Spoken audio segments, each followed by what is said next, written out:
The clouds have changed once again. I've already switched back to my 24 to 105 because there is this kind of this fall of clouds behind Christian right now that I want just to kind of lead into him. I've had him take off his jacket.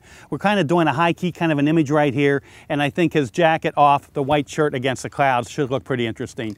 We have RC coming in here pretty close. RC, I think full power is what I have you on right here. Okay, so full power so we can get the full brunt of the light coming out of there to be sure we have proper illumination on Christian. I'm going to ask RC to check the positioning of the light on his cheek again. I'm going to get pretty low because I want to lose the horizon line in the back. And I think I might even make it a horizontal photograph here to let those clouds just lead right into him. Now, if I do that, RC, I think I need to have you move back just a fraction. Yeah, perfect, because I want those clouds leading into him.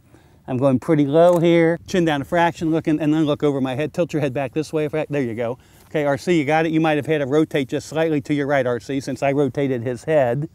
Okay, good, good, good. Again. And I think this is looking pretty cool. What I'm going to do is I'm going to speed up the shutter speed to a 320th of a second. Now, I know native sync speed on this camera is a 250th of a second, but at 320th, what will happen is the shutter curtains will reveal only the top 2/3 of the CMOS sensor, keeping the flash from hitting the bottom third. You might think you'll have a black line going across the bottom. It's not true because I have all this ambient light that's going to fill that in. What I will see is a gradual fall off on my groom right here. So let's go ahead and we'll take that photograph. And the net effect is it's going to give me, since I'm using a faster shutter speed, it should darken the sky down for me just a bit. So let's take a couple images right here, see what we get. Looking pretty good. I'm even going to go up to a 400th of a second. I know I can get away with that. 400th of a second is going to leave about the top 60% of my viewfinder receiving the flash illumination. And coming right in here. And RC, let me have you just get a little bit closer for me. And I'm going to back you out till I just can't see anymore. I think you're good. And it's kind of interesting, you can actually see the light fall off on his shirt right here at a 400th of a second. So that being said, I don't know if I'm liking that much light fall off. Let me have you back up just a little bit more, RC, if you don't mind. And I think what I'm going to do is I'm going to keep it at a 400th at f11, and let's just try it again here. There you go.